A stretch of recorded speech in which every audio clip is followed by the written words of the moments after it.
Welcome. What I'm about to share with you is not hype, it's neuroscience, it's biology. It's the hardwiring of your brain and body designed to adapt, grow, and transform when given the right input. Today's topic, watch this every day and change your life, is not just a catchphrase. It's a protocol. Because every day your brain is either being programmed by you or for you. And the science is clear. What you watch, what you listen to, what you repeat literally rewires your neural circuitry. So, this isn't motivation for the sake of a dopamine hit. This is about using specific, targeted inputs, words, images, ideas to reshape the way your brain perceives effort, failure, identity, and possibility. And when you do this daily, you shift from passive hope to active neuroplasticity. If you want to change your life, you don't need to wait for the right time, the right feeling, or the right opportunity. You need the right mindset ritual, the right mental training, and repetition daily. That's how transformation becomes inevitable. Your brain is not a fixed machine, it is a dynamic, adaptable system that changes based on what you repeatedly think about, focus on, and do. This is the foundation of neuroplasticity, one of the most important scientific discoveries in modern neuroscience. Your thoughts, habits, emotions, and actions are not merely reactions to the world around you, they are shaping your neural circuitry in real time. What you focus on, especially with consistency, becomes the dominant framework through which your brain operates. Every time you repeat a behavior or thought pattern, you are reinforcing specific neural pathways. These connections get stronger, more efficient, and more automatic with repetition. Think of your brain like a path through a forest. The more you walk that path, the more defined it becomes. Eventually, it becomes the easiest and most familiar route, and you'll take it without thinking. That's exactly how your identity is formed, not by one-time decisions or random experiences, but by what you do and think every single day. This is why the phrase "watch this every day and change your life" is not just motivational fluff, it's a call to action based on how your nervous system actually works. When you expose your mind to empowering messages, when you deliberately focus on your goals, when you reinforce thoughts of progress and possibility, your brain begins to wire for that reality. Neurons that fire together wire together. This is not just metaphorical, it is measurable. In studies of learning, rehabilitation, athletic training, and psychological growth, the repeated activation of specific mental or physical patterns leads to lasting structural changes in the brain. Watching something empowering every day isn't just a motivational boost, it becomes a neural training ground. And what you're really training is not just positivity, but perception. Because perception drives behavior. If you consistently perceive yourself as someone with potential, someone capable of change, someone with a clear direction, your actions begin to reflect that. But if your daily input consists of doubt, distraction, or disempowerment, then your neural circuitry will favor those routes instead. The truth is, we live in a world that is constantly programming us. Social media, advertising, news cycles, negative conversations, all of it enters through your senses and has an effect. The brain does not have a filter that says only absorb what is helpful. It encodes what is repeated and emotionally charged. So, if you're not consciously choosing what you allow into your mind every day, then you're leaving your neural shaping to chance. Watching something every day that reminds you of who you want to be is a way of reclaiming that power. It's a form of mental nutrition.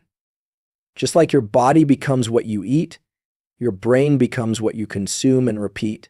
And the process is not passive.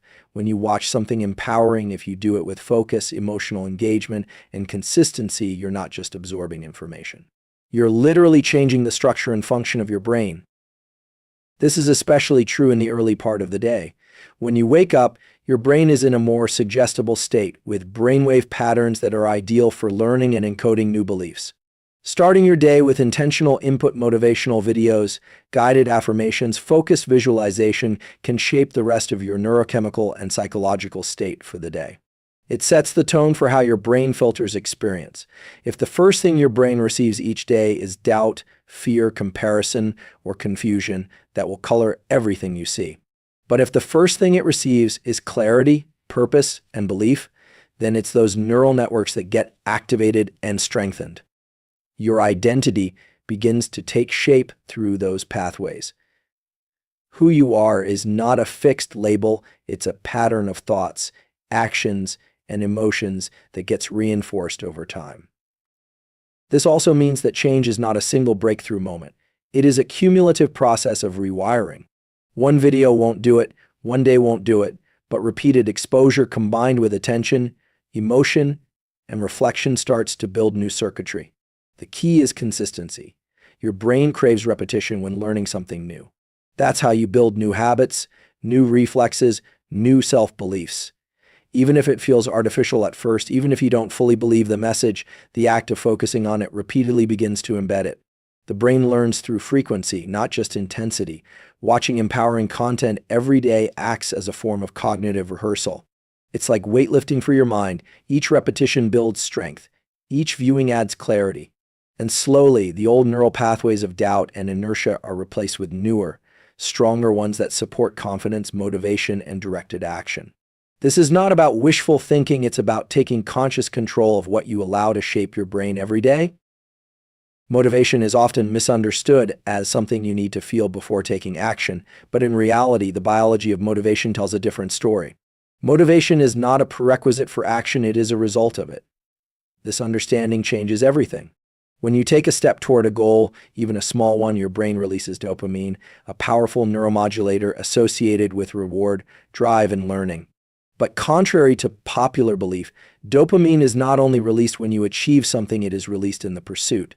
The process of moving towards something meaningful, of making progress, even imperfectly, is what drives the internal chemistry that we associate with motivation.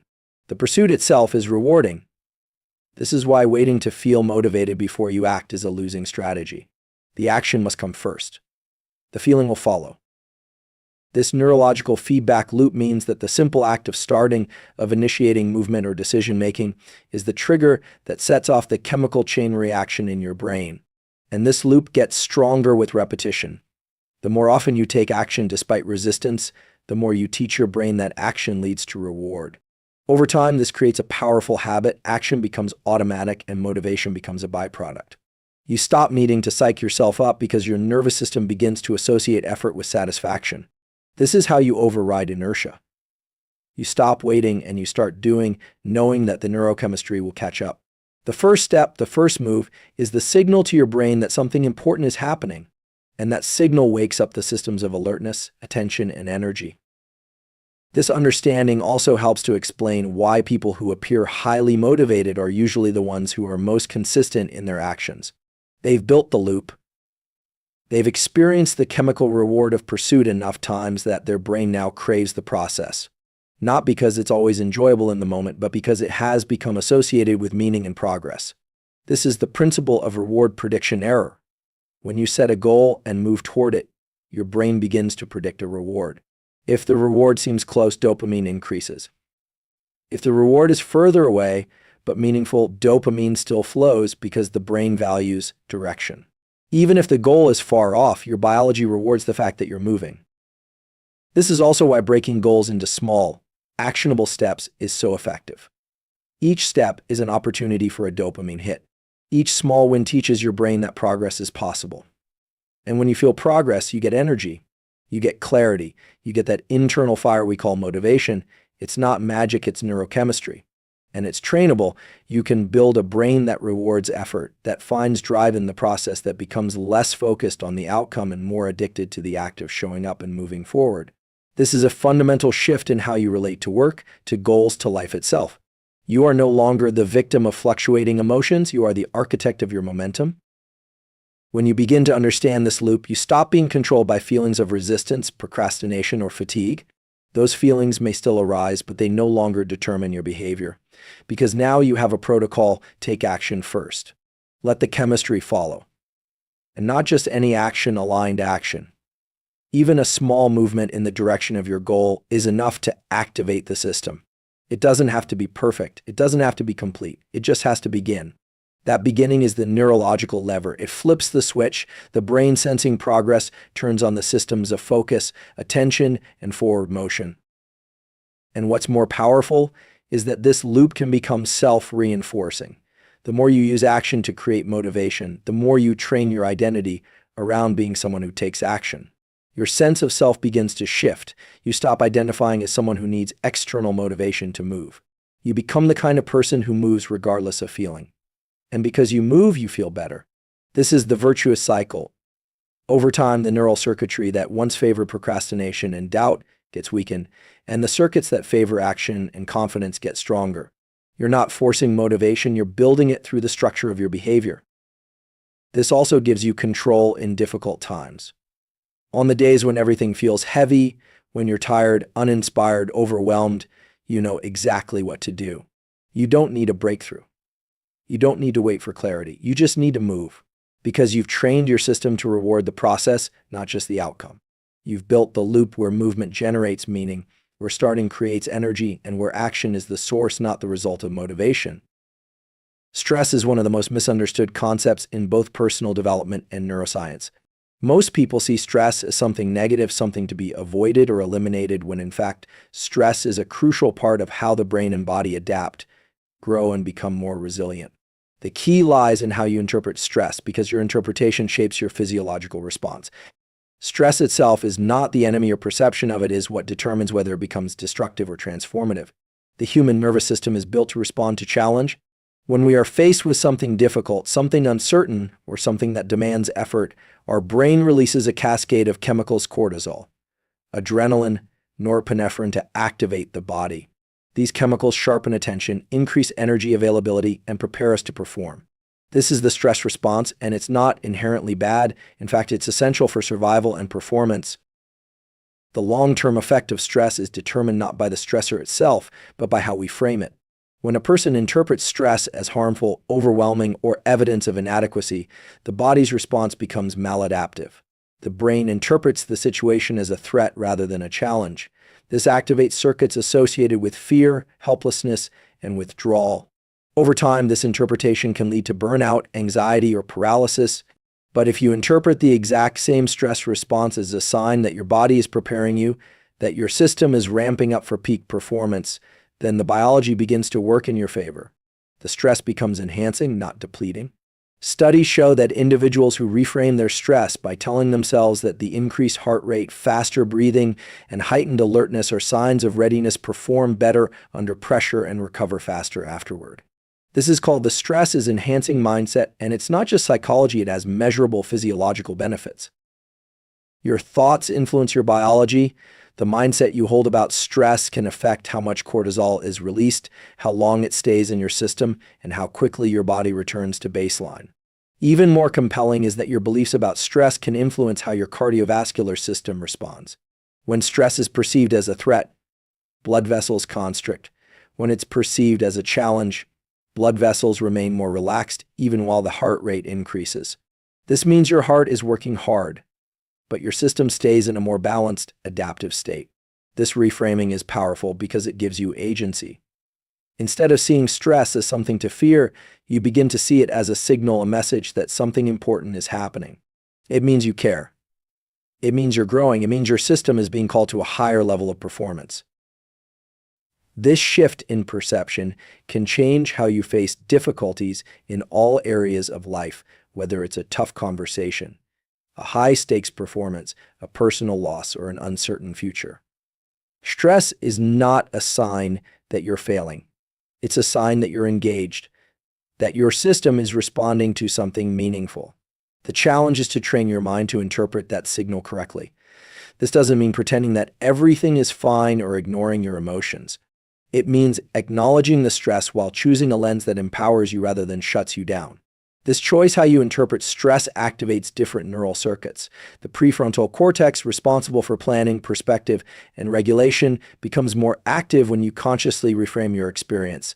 That gives you access to better decisions, clearer thinking, and emotional control, even under pressure. Training this kind of mindset takes practice. Just like physical strength, mental resilience is built through repetition.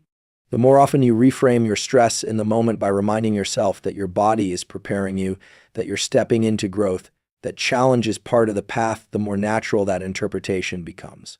Over time, your baseline response to stress changes. What used to trigger panic begins to trigger focus. What once led to avoidance now leads to engagement. This is the core of resilience, not the absence of stress, but the ability to face it, feel it, and choose how to respond. And the more you do this, the more you teach your brain that you are capable of handling difficulty, that you can remain centered under pressure, that you grow through effort, not ease. This creates a powerful feedback loop. Each time you face stress with the mindset of growth and preparation, you reinforce those neural circuits. You teach your nervous system that challenge is not a threat but an invitation. That pressure is not the end of composure, but the beginning of strength. This loop strengthens over time, and your identity begins to shift. You stop seeing yourself as someone who is overwhelmed by difficulty and start seeing yourself as someone who is forged through it. Stress becomes not a wall, but a doorway to the next version of who you are becoming. Visualizing success is not just daydreaming or wishful thinking. It is a practice grounded in neuroscience that activates real circuits in the brain that prepare you to take action. When you vividly imagine yourself completing a task, overcoming a challenge, or achieving a goal, you are engaging many of the same neural pathways that are involved when you actually perform those actions. This is called mental rehearsal, and it's a method that elite athletes, high performers, and special operations personnel have used to increase precision, readiness, and confidence. The motor cortex, premotor areas, and parts of the cerebellum light up during visualization almost identically to when a person physically performs a task. The brain, in many cases, does not distinguish between something imagined and something experienced, at least not in terms of the circuits it activates. That's a profound insight, because it means that consistent visualization can prime your nervous system to act more efficiently and confidently when the real moment arrives. This also has direct implications for your emotional state and physiological readiness. When you visualize success, you're not just seeing an image in your mind, you're simulating an entire experience. Your heart rate can change, your breathing can shift, and your emotional tone can elevate. These physiological changes signal to your body that the event is important, that it's something worth preparing for. This primes the sympathetic nervous system, the system responsible for alertness and mobilization, in a way that can enhance performance, reduce anxiety, and improve reaction time. But the key is in how you visualize. It's not enough to casually think about what you want. Effective visualization involves detail, emotion, and repetition. You must see yourself performing the task through your own eyes, hear the sounds, feel the sensations, and engage with the intensity of success. The more real it feels, the more powerful the imprint on the brain. This process also involves reward pathways, particularly those linked to dopamine. When you visualize achieving something meaningful, your brain often releases small amounts of dopamine, not because you have achieved the result, but because you have activated the system that anticipates and values that result. Dopamine is not simply a pleasure chemical, it is a signal that something worth pursuing is within reach. Visualization activates this anticipatory system, making you more likely to take aligned action, even when it's difficult. In other words, visualization doesn't replace effort, but it fuels it. It creates a neurochemical state that makes action more compelling and more achievable. Furthermore, visualizing success strengthens identity. When you see yourself consistently acting with courage, discipline, or clarity in your mind's eye, your brain begins to encode those patterns as familiar. Repeated visualization helps reduce the psychological distance between where you are and who you want to become. The image of your future self becomes less of a fantasy and more of a template. That template influences your behavior today because the brain is constantly seeking coherence between identity and action. When you vividly imagine yourself behaving at a higher level, your nervous system begins to orient toward that behavior. It's not a guarantee, but it is a primer. It increases the likelihood that you will act in accordance with what you've rehearsed. Visualization also trains emotional regulation. By mentally placing yourself in challenging scenarios and imagining yourself remaining composed, focused, and capable, you prepare your system for future stressors. Your body becomes more familiar with the sensations of pressure, and your mind becomes more practiced at staying grounded. This builds psychological resilience because the moment of challenge, when it arrives in real life, feels less novel and less overwhelming. You've been there before, at least in your mind. That familiarity reduces panic and increases poise. It's a form of desensitization that allows you to perform better under pressure. It's also worth noting that visualization works best when paired with action. The mental rehearsal sets the stage, but physical repetition reinforces it. The combination of imagining the outcome and taking real steps toward it creates a feedback loop where each reinforces the other. Visualization boosts confidence and readiness, which leads to more effective action. That action then creates real results, which reinforce the belief in the vision. Over time, this loop becomes self-sustaining. You build momentum, Not because every step is easy, but because the vision keeps pulling you forward and the results keep pushing you onward. The act of visualization is also a way of communicating with your subconscious. Much of human behavior is driven by unconscious processes, and consistent mental imagery helps to program those deeper layers of the mind. It shapes your automatic responses, your gut instincts, your baseline levels of courage or hesitation. When you continuously see yourself succeeding, pushing through fear, staying focused, or reaching a new level, you are essentially installing that script into the subconscious. The brain begins to respond as if that version of you is already real, and your actions begin to align with that internal programming. Discipline is not about being perfect, nor is it about pushing yourself to exhaustion or constantly living under pressure. Discipline is a system, a structure that allows your brain and body to conserve energy by reducing decision fatigue and creating automaticity. Every time you rely on discipline to act instead of emotion, you strengthen the neural circuits that govern self-regulation, focus, and long-term thinking.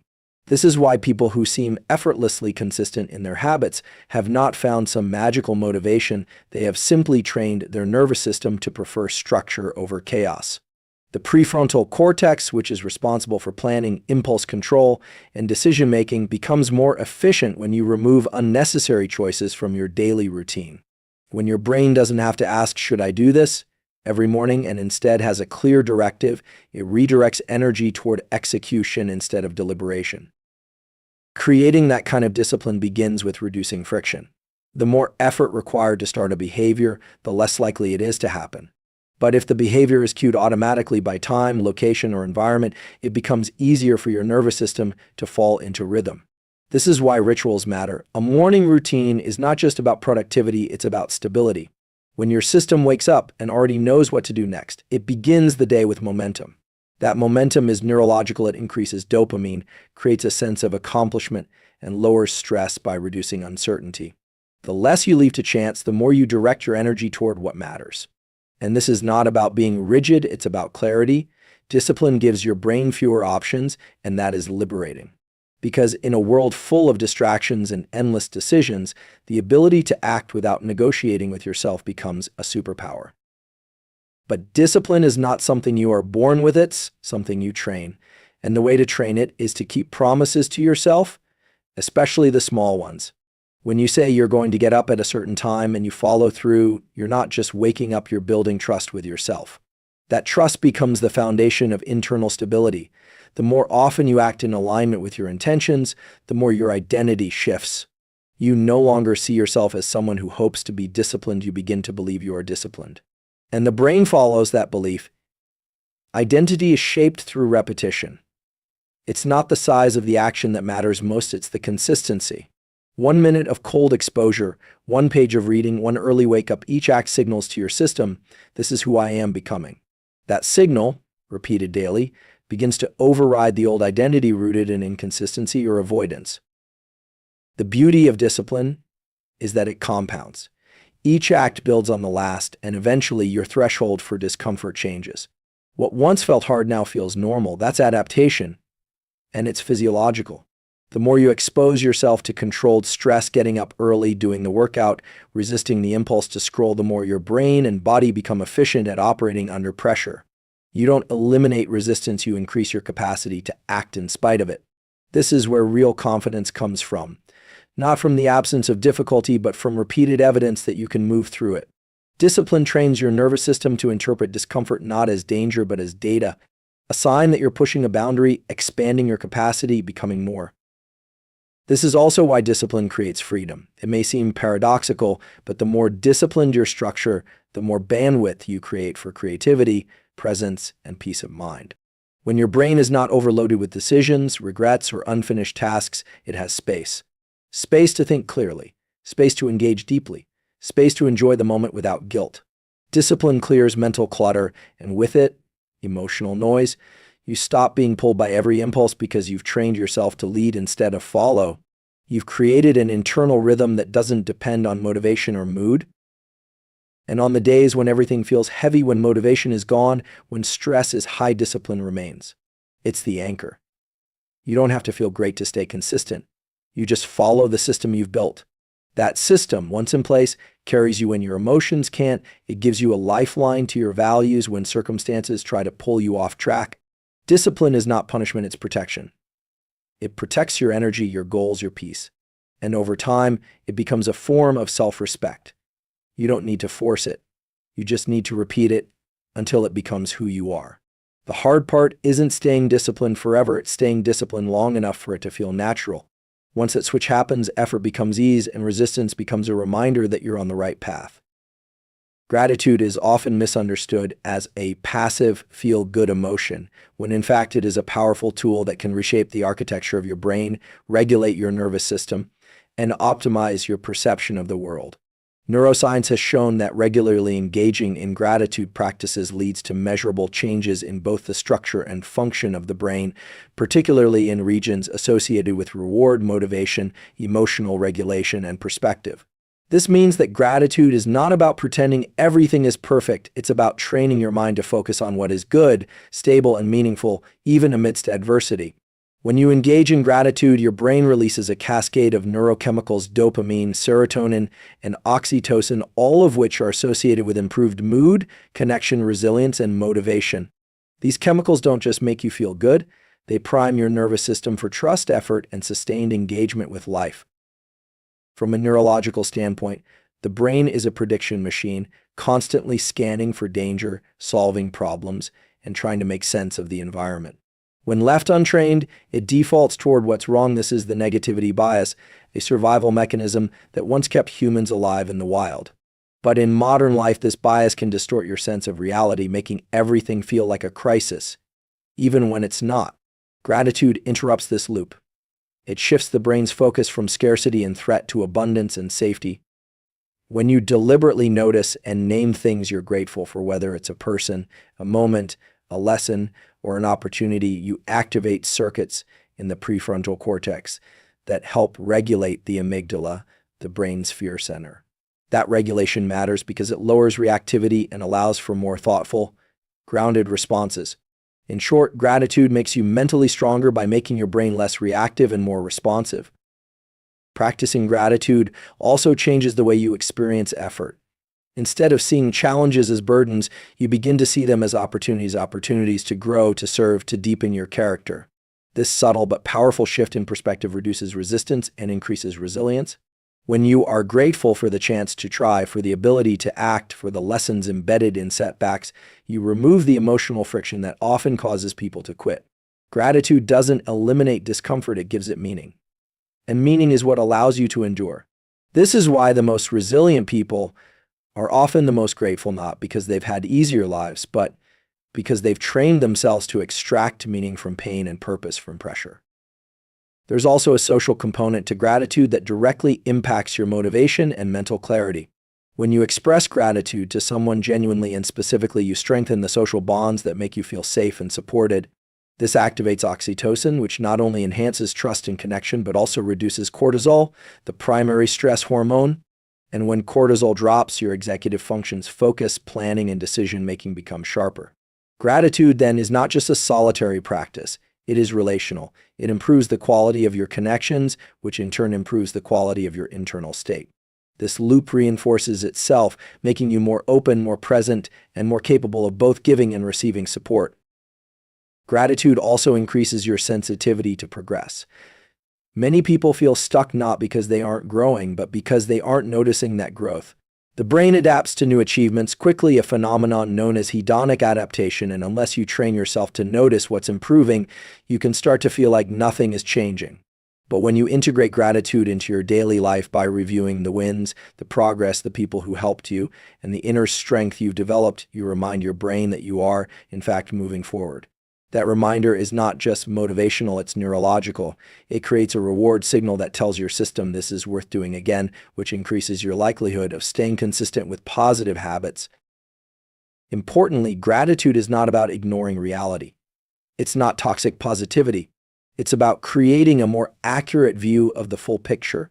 Life is never all good or all bad, and the ability to hold both in your awareness at the same time is a sign of emotional maturity. Gratitude is the lens that helps you see both the difficulty and the dignity in your experience.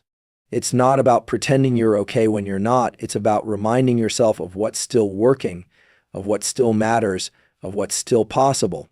And when practiced consistently, it rewires your default emotional state. Your baseline level of anxiety lowers. Your capacity for joy increases. Your ability to be present even in hard moments becomes stronger.